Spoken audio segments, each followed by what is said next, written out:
Hello everyone, welcome to spicy news. இன்றைக்கி நம்ம பார்க்க போகிற காசிப்ஸ் என்னென்னா, உன் பொண்டாட்டியை அனுப்பியவை அப்படின்னு கேட்ட பெரிய நடிகர் கோவத்தில் இருக்காராம் அந்த நடிகையோட கணவர். சமீபத்தில் கல்யாணம் ஆன அந்த நடிகை தன்னோட கூட படித்த தொழிலதிபரோட மகனான ஒருவரை கல்யாணம் பண்ணிக்கிட்டாரு. அந்த நடிகை வேறு யாரும் இல்லை, நம்ம கீர்த்தி சுரேஷ் தான். கீர்த்தி சுரேஷ் அவங்க அம்மா சினிமாவில் இருந்ததுனால அவங்களுக்கு சினிமா வாய்ப்பு ஈஸியாக கிடச்சிருச்சு. தமிழில் கீர்த்தி சுரேஷோட முதல் படம் ரஜினி முருகனாக இருந்தாலும், ஆனால் அவங்க நடிப்பில் முத வெளிவந்த படம் இது என்ன மாயம்.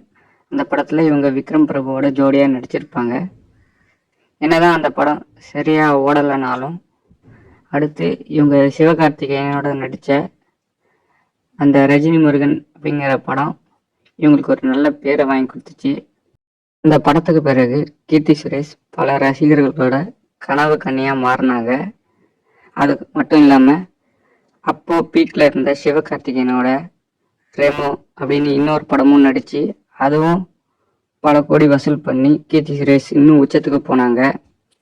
அதுக்கப்புறம் தனுஷ், சூர்யா அப்படின்னு இன்னும் பெரிய பெரிய நடிகர்களோட ஜோடியாக நடிக்க கீர்த்தி சுரேஷுக்கு பெரிய வாய்ப்புலாம் வந்துட்டு இருந்தது.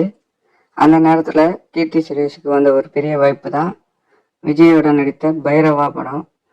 அந்த படத்தில் ஆல்ரெடி விஜயின் தீவிர ரசிகையாக இருந்த கீர்த்தி சுரேஷ் விஜய்க்கு இன்னும் நெருக்கமாகறாங்க. நடிகையும் நெருக்கம் காட்டினதுனால நம்ம நினைக்கும் போதெல்லாம் போய் பார்க்கணும் அப்படிங்கிறதுக்காக நடிகையை அவர் இருந்த வீட்டுக்கு பக்கத்துலேயே ஒரு இடத்துல வச்சிருந்ததாகவும், அவரை நினைக்கும் போதெல்லாம் போய் பார்த்துட்டு வந்ததாகவும் ஒரு தகவல் இருக்குது. அது மட்டும் இல்லாமல் அந்த நெருக்கத்தினால கீர்த்தி சுரேஷ் கர்ப்பமானாங்கன்னு சொல்லப்படுது. அதை மறைக்க தான் நான் இவரை காதலிக்கிறேன், இவரை தான் கல்யாணம் பண்ணிக்க போகிறேன் அப்படின்னு அவரோட காதலனை முறையாக வெளியே சொன்னதாகவும், அப்புறம் வேறு வழி இல்லாமல் அவரையே கல்யாணம் பண்ணிக்கிட்டதாகவும் சொல்லப்படுது. ஆனால் கல்யாணம் ஆகியும் இவங்க அடிக்கடி அந்த பெரிய நடிகரை சந்திக்கிறத குறைச்சிக்கவே இல்லையா.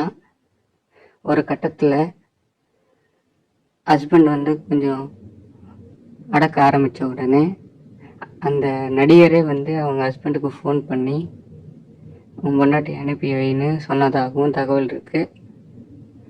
அதுக்கு இதுக்கு மேலே போச்சுன்னா அசிங்கமாயிரும், நான் ப்ரெஸ்ஸை கூட்டி செய்தியெல்லாம் சொல்லிடுவேன்ட்டு மிரட்டியதாகவும் தகவல் இருக்குது. நான் சொன்ன இந்த செய்தியெல்லாம் விஜயோட அரசியல் வருகையை எதிர்த்து கிளப்பி விட்ட வதந்தியாகவும் இருக்கலாம், உண்மையாகவும் இருக்கலாம். பட் இன்ட்ரெஸ்டிங்காக இருந்து அதான் உங்ககிட்ட ஷேர் பண்ணிக்கிட்டேன். இந்த மாதிரி இன்ட்ரெஸ்டிங்கான காசிப்ஸ் தெரிஞ்சுக்கிறதுக்கு நம்ம சேனலை சப்ஸ்கிரைப் பண்ணி வச்சுக்கோங்க, லைக் பண்ணிக்கோங்க, வீடியோவை ஃபுல்லாக பாருங்கள். நன்றி.